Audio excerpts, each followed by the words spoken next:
जब भी कोई ओल जलूल क्वेश्चन देखो, मतलब ऐसा क्वेश्चन जो शायद किसी को नहीं आएगा, तो हमेशा याद रखो वो क्वेश्चन आपकी नॉलेज टेस्ट करने के लिए नहीं बनाया गया है। उस क्वेश्चन से यूपीएससी आपका लॉजिक चेक करना चाहता है, आपका कॉमन सेंस चेक करना चाहता है। देखो एक चीज याद रखो, elimination is never about getting answer, it is always about eliminating wrong option. Actually में यह कोई ट्रिक वगैरह नहीं है, ट्रिक तो एग्जामिनर आपको करने का प्रयास कर रहा है, आपका काम है उसको पकड़ के उस ऑप्शन को एलिमिनेट कर देना, बस। आपको कोई ट्रिक्स नहीं, मैं एग्जामिनर का माइंडसेट पकड़ना सिखाऊंगा। लोग कह रहे हैं 2024 के पेपर में एलिमिनेशन का कोई यूज नहीं था। You watch this video series till the end, and I will prove them wrong, and even you will prove them wrong. Fact is, UPSC wants to check your knowledge, check your logical skills, check your presence of mind at the same time, and also it wants to play safe. Mark my words, UPSC will never be able to eliminate elimination. अब जैसा कि आपने title से पढ़ लिया होगा, ये video है about elimination techniques and what are the logics that we can apply. और ये लॉजिक कोई मेरे बनाए नहीं है, ये over the period of the year papers के ऑब्जर्वेशन से निकले हैं। अब आज से एग्जैक्टली 20 दिन बचे हैं यूपीएससी प्रीलिम्स के लिए।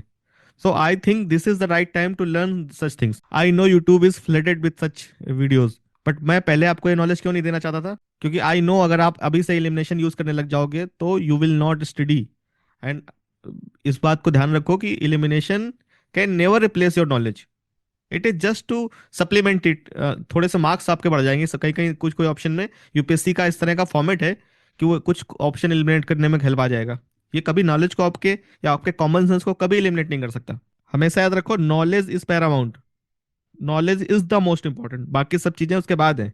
Then comes your common sense. आपका कॉमन सेंस इस थ्रू आउट एलिमिनेशन में आपका गाइडिंग लाइट रहेगा, इस बात को याद रखना। And at last comes these logics and elimination. Elimination is very important, but it should come after knowledge and after common sense.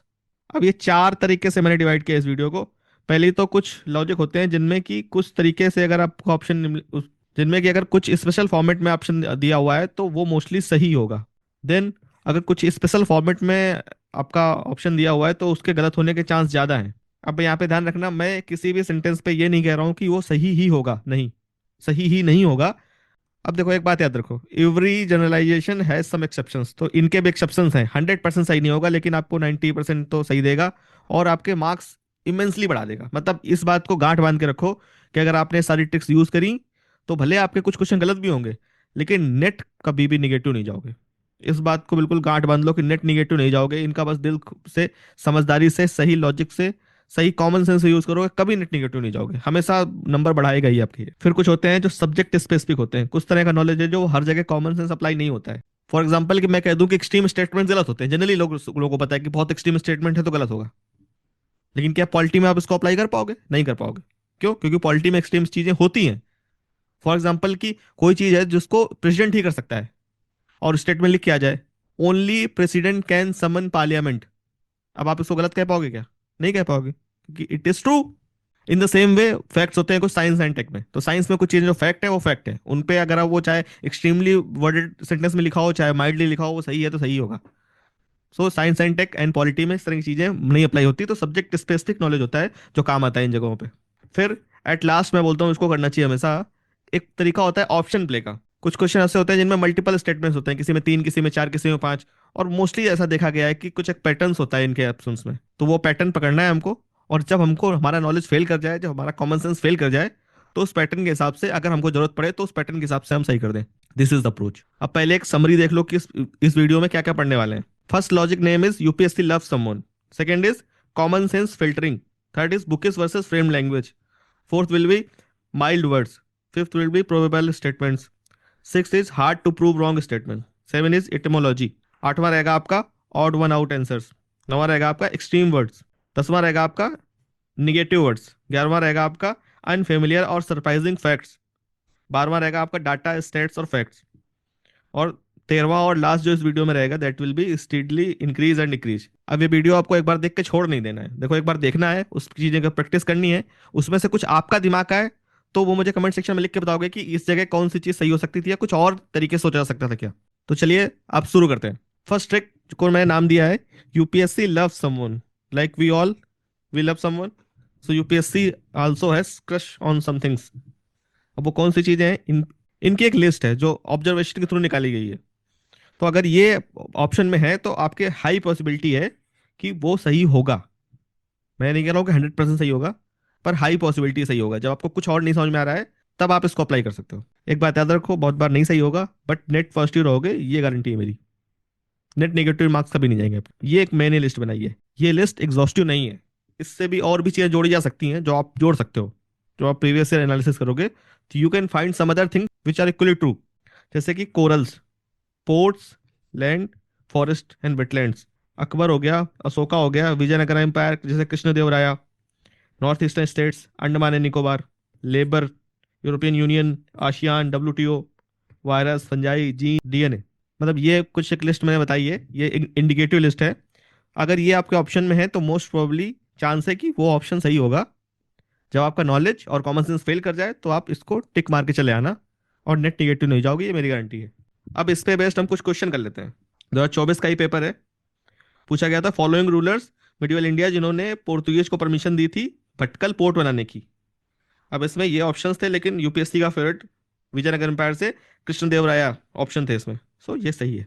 इसी तरह 2024 में ये क्वेश्चन था, कोरकई, पोम्पुहार, मुशिरी, ये वेल नोन क्या है? ऑप्शन थे capital cities, ports, centre of iron and steel making, shrines of Jain Tirthankara. अब मैंने बताया पोर्ट यूपीएससी का फेवरेट टॉपिक है, इससे पोर्ट सही था। और इसमें मुझे लगता है कि जिनने थोड़ी पढ़ाई करी है तो वो पोम्पुहार से शायद ये क्वेश्चन सही कर देते। कोरकई में भी नहीं सुना होता, मुसिरी में भी नहीं सुना होता, लेकिन पुम्पुहार मैंने बहुत लोगों ने सुना है। ये एक बेसिक टेक्स्ट का पार्ट है हमारे। ये तानसेन पे क्वेश्चन है, इसमें बाकी सारे ऑप्शन सही हैं। इसमें पूछ रहा है नॉट करेक्ट। नॉट करेक्ट कौन सा है? एम्परर अकबर वाला। 2024 का एक और क्वेश्चन है, European parliament approved net zero industry act recently. European union के बारे में अच्छी सी बात लिखी है कोई, सही होने की संभावना काफ़ी ज़्यादा है, ये सही है। अब ये सेकंड ऑप्शन में उन्होंने खेल लिया है। इसमें उन्होंने टारगेट दिया था शायद 2030 का, इन्होंने कर दिया 2040। जैसे कि यूपीएससी बहुत इजीली करता है, कोई भी एग्जामिनर उसको नंबर बदलने में मजा आता है क्योंकि नंबर बदलना बहुत इजी है, तो यूपीएससी ने वही किया। और पहला स्टेटमेंट सही है, सेकंड स्टेटमेंट गलत है इसमें।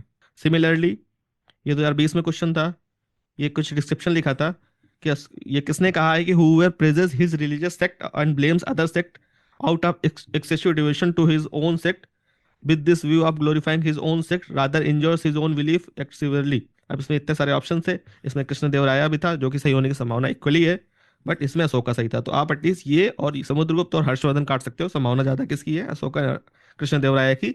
और ये तब करना है जब आपको इस क्वेश्चन का कुछ नहीं पता है। अगर आपको पता है, थोड़ा बहुत भी आपने पढ़ा है, तो यू अंडरस्टैंड कि अशोका ही इसका सही होगा, क्योंकि अशोका के एडिट्स में ऐसी चीजें मिलती हैं लिखी जहाँ पे उसने रिलीजियस टॉलरेंस को बढ़ावा दिया था। अगला है साइंटिफिक व्यू है कि 2 डिग्री से ऊपर टेम्परेचर बढ़ा जा रहा है, अगर ये 3 डिग्री से ऊपर बढ़ता है तो बहुत समस्या हो जाएगी।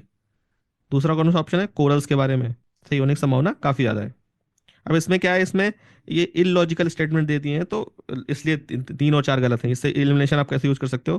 क्या लिखा है? All the global wetlands will permanently disappear. अब दिस इज टू हार्श, मतलब टू एक्सट्रीम है, ये तो मतलब असंभव वाली बात है। फिर अगला क्या है? The cultivation of serial would not be possible anywhere, मतलब कहीं पॉसिबल नहीं होगा, यहाँ से लेकर नॉर्थ पोल तक कहीं पॉसिबल नहीं होगा। तो आप इसलिए ये दोनों तो एक्सट्रीम, बहुत ज्यादा एक्सट्रीम स्टेटमेंट है जो हमारे लॉजिक को डिफाई करते हैं। तो 3 4 तो गलत होंगे, 3 4 गलत होंगे, 1 और 2 सही हो जाएगा इसका। और ये जो पहला स्टेटमेंट है, ये बहुत इजी सी बात लिखी है कि टेरेस्ट्रियल जो biosphere tends towards net carbon source. अगर ये सब होगा तो जो बायोस्फीयर है वो नेट कार्बन सोर्स बन जाएगा instead of being net carbon sink. 2018 question है, world corals are in tropical waters. अब आप देखो कोरल्स के बारे में अगर सब कुछ सीधा सीधा लिखा है, कुछ भी उल्टा सीधा घुमाया नहीं है, बट नाट नहीं लगाया, सब नहीं लगाया, तो सही होने की संभावना काफी ज्यादा है। यहाँ पे यूपीएससी एक चीज से खेल सकता था इस जगह पे, ये 1/3 की जगह कुछ और दे देता है इसमें, कोई एक्सट्रीम सी बात दे देता, जैसे कि दे देता कि 4/5, इस तरह की बात दे सकता था, लेकिन वहां पे नहीं दिया। ये सारे जो स्टेटमेंट हैं ये एकदम इजी स्टेटमेंट्स हैं जो in the line of coral जो हम पढ़ाई करते हैं उसी से रिलेटेड, तो उसमें सारे सही हैं। अगला था 10 डिग्री चैनल कहाँ पाया जाता है? Again Andaman and Nicobar is UPSC favourite, तो यहाँ पे होने की संभावना बहुत ज्यादा है। इसी तरह अब एक एक्सेप्शन देखो आप, पूछा गया था मुगल एम्पायर में कौन था जिसने एम्फेसिस शिफ्ट किया था इलुस्ट्रेटेड मैन्युस्क्रिप्ट से एल्बम और इंडिविजुअल पोर्ट्रेट की तरफ। अब जिसने पेंटिंग पढ़ी है तो ही नोस कि जहांगीर का इमेंस रोल रहा है पेंटिंग में। मुगल एम्पायर में पेंटिंग का जो एक्चुअल पैटर्न था दैट वाज जहांगीर। अब इसमें लेकिन ऑप्शन अकबर भी है, लेकिन अगर आप इसमें अकबर मार के आते तो गलत हो जाता है। हालांकि यहाँ पे थोड़ा नॉलेज के बेस पे जहांगीर मोस्टली लोग मैंने मारा होगा, मोस्टली लोगों का सही होगा, ये एक इजी क्वेश्चन था। लेकिन अगर आप अकबर मार के आते तो गलत हो जाता। स्टिल अगर आपको समझ में ना आए, कोई इस तरह का ऑप्शन दिया हो, और अगर कुछ क्वेश्चन में कुछ भी ना आ रहा हो और फिर भी आपको अटेम्प्ट ही करना हो, तो अकबर मार के आना, जहांगीर मार के मत आना। मुझे पता है इसका आंसर जहांगीर है, लेकिन अकबर मारने को क्यों कह रहा हूँ? क्योंकि 80% चांस है कि इसका इस तरह क्वेश्चन का आंसर अकबर ही होगा या अशोका ही होगा, कृष्णदेवराया ही होगा, क्योंकि यूपीएससी का एक टेंडेंसी है, यूपीएससी के कुछ फेवरेट टॉपिक्स हैं, यूपीएससी का क्रश है कुछ टॉपिक्स पे, और वो मोस्टली ऑप्शंस में दिखते रहते हैं। यूरोपियन यूनियन के बारे में कुछ अच्छी बात लिखी हो सही होगी। Broad based trade and investment agreement sometime seen in news, किसके रिलेटेड है? इंडिया और कौन सी जगह से बात हो रही है हमारी?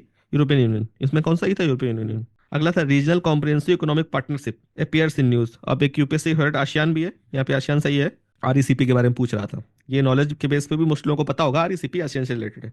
अगला है 2019 का क्वेश्चन था कि डाटा प्रोटेक्शन एंड प्राइवेसी पे जनरल डाटा प्रोटेक्शन रेगुलेशन कौन लाया था? यूरोपियन यूनियन लेके आया था, और मोस्टली यूरोपियन यूनियन के सही होने के चांस ज्यादा है।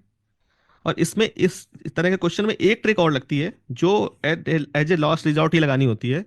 इसको बोलते हैं ऑड वन आउट, जो मैं आपको आगे बताऊंगा। इसमें मैं उसकी जस्ट हिंट दे देता हूँ। इसमें जो बाकी चारों ऑप्शन दे रखे हैं, कौन? Australia, Canada, United states of America, ये तीनों कंट्रीज हैं। European union is a group of country. Again I am saying this is not just कि आपका नॉलेज, आपको कुछ नहीं आता था आपने जाके कर दिया।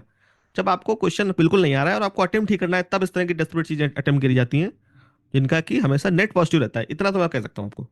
आगे बढ़ते हैं। ये क्वेश्चन था जीआई टैग के बारे में। जीआई टैग किससे रिलेटेड है? डब्ल्यूटीओ। डब्ल्यूटीओ भी यूपीएससी की उसी फेवरेट लिस्ट में शामिल है, तो मोस्टली चांस है डब्ल्यूटीओ के सही होने के। अगला क्वेश्चन था 2016 के बारे में, ब्लू बॉक्स, अंबर बॉक्स, ग्रीन बॉक्स। ये मोस्ट लोगों को पता होगा, नॉलेज सही आ जाएगा। इसका डब्ल्यूटीओ आंसर है। डब्ल्यूटीओ इस तरह के आंसर काफी सही होते हैं, लेकिन एक ये क्वेश्चन है जहाँ पे डब्ल्यूटीओ सही नहीं है। पूछ क्या रहा था? Ease of doing business index कौन निकालता है? अब ये जनरली इतना कॉमन न्यूज में था कि ये बहुत ही इजी टॉपिक है, सबको पता है वर्ल्ड बैंक है, लेकिन इसमें world trade organization WTO option दिया हुआ था, जो कि गलत था। तो मेरा काम है आपको बताना कि कभी कभी गलत भी होता है, लेकिन आपका काम है नेट पॉजिटिव लेना, सो आपकी संभावना सही होने की ज्यादा है। बस एलिमिनेशन में इतना ही गेम है हमारा। अगला क्वेश्चन है बायोरॉक टेक्नोलॉजी। अब इसमें अलग अलग ऑप्शन है, बिल्डिंग मटेरियल हो गया, या identification of operation extraction, then providing rock lick for wild animals. सही कौन सा था? Coral reef. यूपीएससी का फेवरेट टॉपिक है। लेकिन कोरल रीफ पे क्वेश्चन है इस बार कि ये कहाँ कहाँ पाए जाते हैं। सुंदरबन पे हमको सबको पता है क्या पाया जाता है, मैंग्रोव्स। बाकी तीनों पे कोरल रीफ पाए जाते हैं। Next is common sense filtering. अगर कोई स्टेटमेंट है जो आपके कॉमन सेंस को डिफाई कर रहा है, तो that is highly likely to be incorrect. Common sense is very important. एक होता है civil services acquired common sense, ये मैंने टर्म कॉइन किया है कि हम सिविल सर्विसेज की पढ़ाई के दौरान, टेस्ट सीरीज सॉल्व करने के दौरान, या यूपीएससी के प्रीवियस ईयर पेपर्स को सॉल्व करने के दौरान एक तरह का कॉमन सेंस डेवलप होता है। इसको बोलते हैं civil services acquired common sense.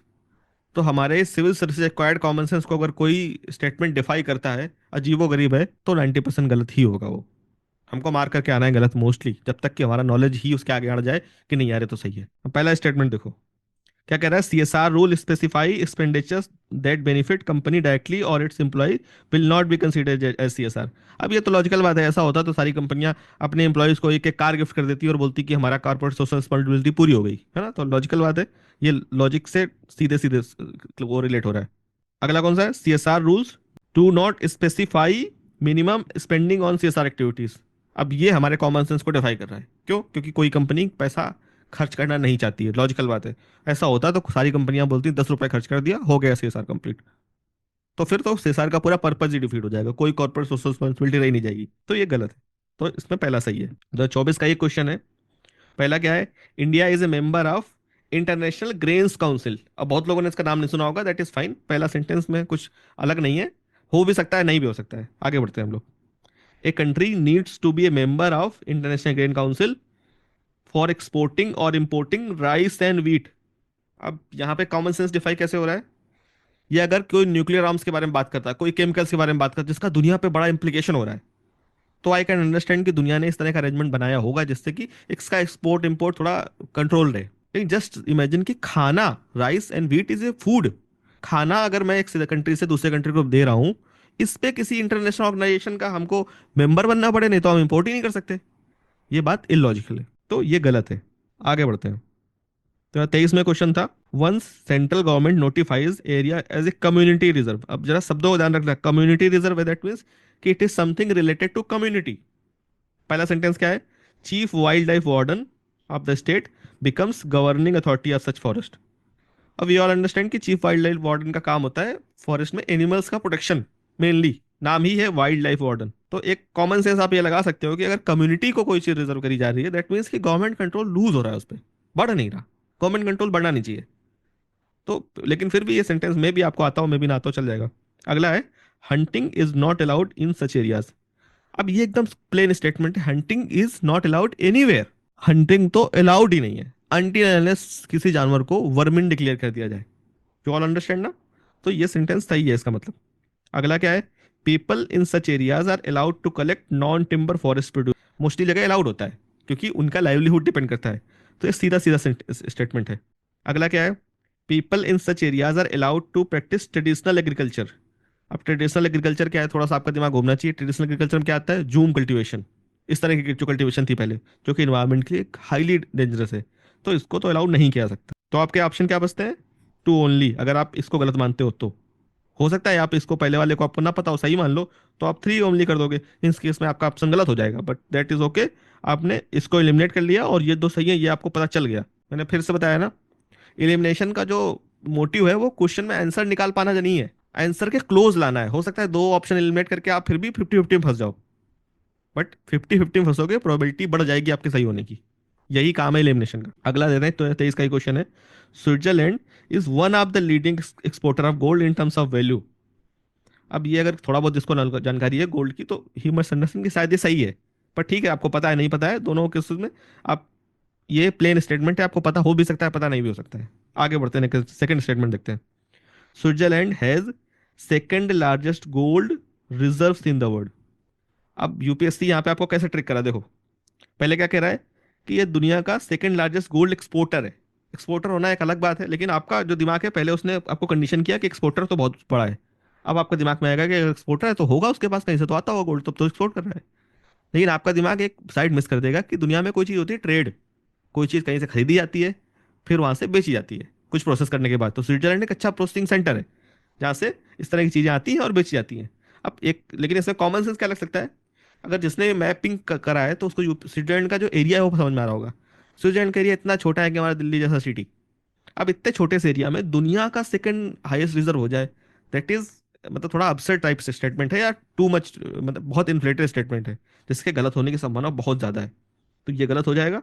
और मैं बताऊँ, इस तरह के क्वेश्चन मुझे सबसे अच्छे लगते हैं। इनमें क्या होता है, इसमें अगर किसी एक ऑप्शन को आपने गलत प्रूफ कर दिया, आपका आंसर आ गया। आगे बढ़ते हैं।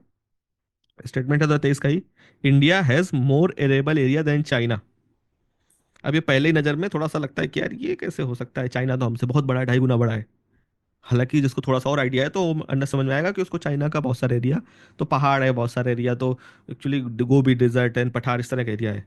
पर ठीक है, मे भी आपको पता हो, मे भी आपको ना पता हो।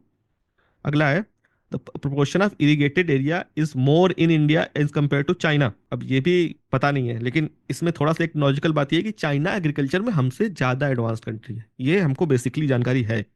इरिगेटेड एरिया जो होता है, ये ह्यूमन क्रिएशन है। इरिगेशन के कैनाल्स, इरिगेशन के ट्यूबवेल वगैरह ह्यूमन बनाता है। तो चाइना का एक तो एरिया बहुत बड़ा है हमसे ओवरऑल में, और चाइना ने हमसे ज़्यादा नहरें ना बना रखी हों, हमसे ज़्यादा वो ना बना रखी हो, तो चाइना फिर हमसे आगे कैसे होगा? तो इस स्टेटमेंट में मुझे थोड़ा गलत होने की संभावना ज़्यादा लग रही है। पर ठीक है, मैं इसको एक बार साइड में रख देता हूँ। अगला है, average productivity per hectare in Indian agriculture is higher than China. अब ये तो स्ट्रांगली गलत है। ये कोई भी कॉमन सेंस वाला आदमी समझता है कि चाइना, इंडिया की प्रॉब्लम ही है हमारी प्रोडक्टिविटी कमजोर है। चाइना की प्रोडक्टिविटी हमसे 2-3-2.5 गुनी बड़ी है, ज़्यादा ज़्यादा है शायद। तो आपको ये मान के चलना है कि तीसरा तो आपका पक्का गलत है। आपके पास यही दो ऑप्शन बचे कि तो ऑल थ्री तो नहीं होगा आपका। तो आपने एक एलिमिनेट कर लिया, लेकिन अभी बाकी 3 बचे जिनमें से आपको करना है। अब आप इसमें एक तरीका केस ले सकते हो, जैसी आपकी उस समय पेपर सॉल्व करने की सिचुएशन रही हो कि अगर आपको लगता है कि हाँ रिस्क लेना है आपको, तो आप इसमें रिस्क ले सकते हो। मैं तो सेकंड स्टेटमेंट को सही मानूंगा कम से कम, तो उस हिसाब से मैं इसको तो हटा ही दूंगा। अब इन दोनों में जो मैं मार दूं उस समय मेरी किस्मत। अगला है, गवर्नमेंट ऑफ इंडिया एक 1990s में कौन से सब्जेक्ट रिजर्व करे गए थे, कौन से सब्जेक्ट ट्रांसफर किए गए थे? अब this is very common sense कि आदमी ट्रांसफर वही करेगा जो उसके बहुत काम का नहीं है, और ब्रिटिश तो और बेकार लोग थे, वो ट्रांसफर वही करेंगे जो उनके काम का नहीं है, और रिजर्व रखेंगे जो बहुत इंपॉर्टेंट पोर्टफोलियोज है। इंपॉर्टेंट पोर्टफोलियो जैसे जस्टिस, लैंड रेवेन्यू, पुलिस, ये इंपॉर्टेंट पोर्टफोलियो है। अनइंपॉर्टेंट क्या है उनकी नज़र में? Local self government. अब सेल्फ गवर्नमेंट को हमारे यहाँ आज भी कितनी पावर है, तो ब्रिटिश कितनी देते होंगे? तो ऐसी चीज़ों को दे देंगे, लो संभालो। तो ये ट्रांसफर्ड होगा और ये रिजर्व होगा। ये कॉमन सेंस लगा के आपको, भले आपने ये सब्जेक्ट ना भी बताओ तो भी कॉमन सेंस लगा के आप कर सकते हो इस तरह का क्वेश्चन। 2023 का एक क्वेश्चन देखो। According to United Nation water development report, India extract more than the quarter of the world's ground fair withdrawal. मतलब दुनिया का लगभग 1/4 पानी इंडिया यूज करता है जमीन से, ग्राउंड वाटर। मे बी सही हो, मे बी नॉट भी सही हो। हालांकि संभावना है, क्योंकि ऐसा बोला जाता है कि इंडिया में पानी का यूज बहुत ज्यादा है ग्राउंड वाटर का। फिर भी चलो मान लेते हैं, आगे आते हैं। India need to extract more than a quarter of the world's ground water each year to satisfy its drinking water and sanitation needs of almost 18% population. अब ये दो स्पेसिफाई कर रहा है कि ड्रिंकिंग वाटर के लिए और सैनिटेशन के लिए इतना पानी जरूरत पड़ रहा है। अब यहाँ तक आते आते स्टेटमेंट इलॉजिकल होने लगता है। क्यों? क्योंकि हमको इलेक्ट्रिसिटी जनरेशन भी करना होता है, हमारा इंडस्ट्रियल यूज भी होता है, कुछ एग्रीकल्चर यूज भी होता है। सबसे ज्यादा यूज तो एग्रीकल्चर यूज ही है। अब उन सबको छोड़ के हम सिर्फ पीने के लिए और सैनिटेशन में ही इतना पानी ले रहे हैं कि दुनिया का एक चौथाई पानी हो जा रहा है। तो हम एग्रीकल्चर अगर करने लगेंगे तो दुनिया का पूरा पानी खींच लेंगे। हालांकि ये बात मैं मानता हूँ कि इस तरह के स्टेटमेंट बहुत बार, जब एग्जाम में बैठे होते हो, आपके ऊपर प्रेशर होता है, तो बहुत बार वहां पे लॉजिक काम नहीं आते हैं। That is absolutely fine. नहीं आते, बहुत लोगों को नहीं आते, मुझे भी नहीं आते थे बहुत बहुत सारे स्टेटमेंट में। जब घर में आते हो आप, तो आपको समझ में आता है कि यार आपको, यार इसमें तो यार ये ऐसे कर सकता था मैं। बट दैट इज फाइन, ये पार्ट एंड पार्सल है। आपका बस टारगेट होना है कि ज़्यादा के ज़्यादा ज़्यादा आपका दिमाग में आ जाए, और ज़्यादा से ज़्यादा कर ले जाओ तो आपका वहाँ काम चल जाए। अब अगले क्वेश्चन में आते हैं। तो इसका क्वेश्चन है, गोल्ड माइनिंग एक्टिविटी है जो, वो सोर्स ऑफ मरकरी पॉल्यूशन है। अब इसको तो आप डिनाई कर ही नहीं सकते। अगर एक भी मरकरी का कण निकल के जा रहा है गोल्ड माइनिंग में, तो मोस्ट प्रोबेबली चांस है कि मरकरी पॉल्यूशन हो रहा है। ठीक है, तो इसको डिनाई नहीं कर सकते। कोल बेस्ड थर्मल प्लांट्स जो होते हैं वो मर्करी पोल्यूशन क्रिएट करते हैं। अब कोयला जल रहा है, कोयला के साथ सल्फर होता है, नाइट्रोजन ऑक्साइड, बहुत कुछ होता है उसमें से। अब उसमें जल रहा है तो थोड़ा बहुत मरकरी भी जल जाता हो, क्या पता, हमको नहीं पता। मतलब संभावना है पूरी, मे भी होता हो, बल्कि इसको डिनाई करना बहुत कठिन है। अगला जो मैं लॉजिक भी बताऊंगा, दैट इज कि हार्ड टू डिनाई जो स्टेटमेंट्स होते हैं वो मोस्टली सही होते हैं, क्योंकि उनको डिनाई करना बहुत मुश्किल है। और UPSC wants to play safe, तो यूपीएससी डिनाई कैसे करेगा? तो अब उसको छोड़ के वैसे आगे बढ़ते हैं। तीसरा क्या है? There is no known safe level of exposure to mercury. मतलब हमको दुनिया में आज तक पता ही नहीं है कितना सेफ लेवल है, इससे आगे तो नुकसान कर जाएगा। अब ये absurd स्टेटमेंट है, इतनी रिसर्च हो चुकी है, हमको हर लगभग चीज का पता, कितना पर्टिकुलर ये जो चीज है वो इंसान के लिए ठीक है, या इससे ज्यादा हमको ह्यूमन बॉडी को हार्म कर जाएगा। तो एटलीस्ट ये तो गलत है। तो आपके दिमाग में ये क्लियर हो गया कि ऑल थ्री सही नहीं है। अब इन दोनों में से आप सोचो, मेरे हिसाब से प्रोबेबल स्टेटमेंट है, इनको गलत करना बहुत मुश्किल है। तो इसमें टू ओनली सही होने की संभावना सबसे ज्यादा है। तो अब यहाँ से आप इस तरह अटेम्प्ट कर सकते हो इसको। अगले तरीके पे आते हैं। एक होता है बुकिश स्टेटमेंट, एक होता है फ्रेम्ड लैंग्वेज। एक बुकिश स्टेटमेंट मतलब जो जनरल स्टेटमेंट है, जो हर किताब में लिखा मिलेगा। और फिर क्या होता है, फिर एक एज एग्जामिनर जैसे बैठा होता है, तो अब उसको कुछ ऑप्शन गलत बनाने हैं ना, क्योंकि आपको गलत करवाने हैं उसको। तो कुछ ऑप्शन उसको गलत बनाने भी है। तो क्या करता है, कुछ लैंग्वेज फ्रेम करता है। और जैसे वो फ्रेम करता है, हमको वहीं से एग्जामिनर का माइंडसेट पकड़ना है, कैसे फ्रेम किया जा सकता है। तो जब भी हमको कुछ फ्रेम्ड लैंग्वेज ऐसा दिखे, तो हमारे दिमाग का जो सिक्स सेंस है वो जग जाना चाहिए कि शायद यहाँ कुछ गड़बड़ है गुरु। क्वेश्चन का लैंग्वेज पढ़ो, बुकिस लैंग्वेज है या फ्रेम लैंग्वेज। अगर फ्रेम लैंग्वेज है तो आपको पकड़ना थोड़ा सीखना पड़ेगा। मैं आपको दो चार पांच क्वेश्चन सॉल्व करके दिखाऊंगा, बाकी आपको आगे प्रैक्टिस करनी पड़ेगी इसकी। जो बुकिस लैंग्वेज है, जो हार्ड टू अंडरस्टैंड जैसी बुक किताबें लिखी होती है उस तरह की लैंग्वेज है, तो सही होने की संभावना ज्यादा है। लेकिन फ्रेम लैंग्वेज है तो एक सेंस ऑफ absurdity का वो देगी आपको, बराबर लॉजिकल नहीं लगेगी, थोड़ी अजीब सी बात लगेगी, तो वो फ्रेम लैंग्वेज है। अब आगे आते हैं, कैसे करके दिखाता हूँ मैं आपको ये चीज। 23 क्वेश्चन है कि recently United states and EU ने क्या क्या लॉन्च किया है? Trade and technology council. अब मे भी लॉन्च किया होगा या मे भी नहीं लॉन्च किया होगा। अगर आपको पता है तो इट इज ओके, नहीं पता है तो फिर नहीं पता है, चलो कोई बात नहीं, आगे बढ़ते हैं। यूएसए एंड ईयू क्लेम, क्या क्लेम करते हैं ये लोग, कि through this they are trying to bring technological progress and physical productivity under their control. मतलब कि यूएसए एंड ईयू क्लेम कर रहे हैं, ये पर्टिकुलर काउंसिल बना के ये लोग टेक्नोलॉजिकल प्रोग्रेस है जो, और फिजिकल प्रोडक्टिविटी है, वो सब अपने कंट्रोल में ले लेंगे। आपको समझ में आ रहा है ना? ये एकदम अपसर्ड स्टेटमेंट है। कोई कंट्री इस तरह क्लेम क्यों करेगा? मतलब इस तरह का क्लेम कोई कंट्री नहीं करेगा। कॉमन सेंस ये बोलता है। तो ये गलत है। जैसे ये गलत होगा तो आपका सी सही हो जाएगा। अगले पे आते हैं। With reference to ancient India, 23 का क्वेश्चन है। पहला स्टेटमेंट क्या है? Concept of stupa is Buddhist in origin. अब अगर एक बार सोच के देखो, बुद्धिज्म पे चैप्टर आप पढ़ रहे हो, उसमें अगर स्तूपा बुद्धिज्म ओरिजिन का है, तो मोस्ट प्रोबेबली ये फैक्ट मेंशनड ही नहीं होगा। ये मेंशन कब होगा? जब शायद नहीं होगा, तब ये मेंशन कोई भी राइटर करेगा। अदरवाइज उसको क्या पता, उसको लगता है कि भाई स्तूपा तो बुद्धिस्ट के होते हैं। तो अगर इसका जो कॉन्सेप्ट निकल के आया है वो भी बुद्धिज्म से ही निकल के आया है, तो उसको शायद मेंशन करने की जरूरत भी नहीं है। तो मुझे ये लग रहा है कि ये शायद एक फ्रेम लैंग्वेज का एक एग्जाम्पल हो सकता है। आगे बढ़ते हैं। Stupa is generally A repository of relics. अब ये सबको पता है, बहुत बेसिक नॉलेज है ये। Stupa was votive and commemorative structure in Buddhist tradition.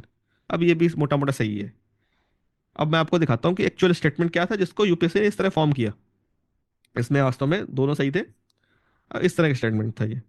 Stupa in Sanskrit is important for Buddhist architecture though it predates Buddhism, मतलब कि बुद्धिज्म का पार्ट नहीं है। तो इस तरह की बात बुद्धिज्म चैप्टर में तभी लिखी जाएगी जब वो बुद्धिज्म का पार्ट नहीं होगा, अदरवाइज लिखने की कोई जरूरत नहीं है। तो दैट मीन्स कि ये फ्रेम लैंग्वेज है। यहाँ से आपका कॉमन सेंस जगना चाहिए। एग्जाम में थोड़ा करना कठिन होता है, लेकिन अब आप 20 दिन है, अगर आप इसको थोड़ी थोड़ी प्रैक्टिस करोगे तो थोड़ा थोड़ा पकड़ना सीखोगे कि माइंडसेट कैसे पकड़ना है एग्जाम में। ठीक है दोस्तों, सो अभी ये वीडियो खत्म होता है। ये इस सीरीज का पहला वीडियो था। इसी तरह 30-30 मिनट के लगभग आपको और आगे 4-5 वीडियो मिलेंगे, लगभग डेली ही ये रहेगा। तो अगले 5-6 दिन में ये सीरीज हम खत्म कर देंगे। पहले मैंने सोचा था कि एक साथ बड़ा वीडियो बना दूंगा, लेकिन आई नो कि बहुत सारी इन्फॉर्मेशन एक साथ देने से आपका दिमाग भी प्रॉब्लम क्रिएट करेगा। सो आपको धीरे धीरे थोड़ी थोड़ी इन्फॉर्मेशन डेली 30-30 के मिनट मिनट की वीडियोस के रूप में मिलती रहेंगी। और ये लगभग डेली रहेगा, तो अगले हफ्ते में हम ये पूरा कंप्लीट करा देंगे। और मैं चाहता हूँ कि आपको जो वीडियो कैसा लगा, ये सीरीज कैसी लग रही है, तो उसके बारे में अपना कमेंट सेक्शन में लिख के बताओ हमें, तो हमें भी आइडिया लगेगा और क्या इंप्रूव कर सकते हैं हम। सो कीप वॉचिंग, मिलते हैं आपको नेक्स्ट वीडियो में, होपफुली नेक्स्ट डे ही मिलेंगे। तब तक के लिए जय हिंद।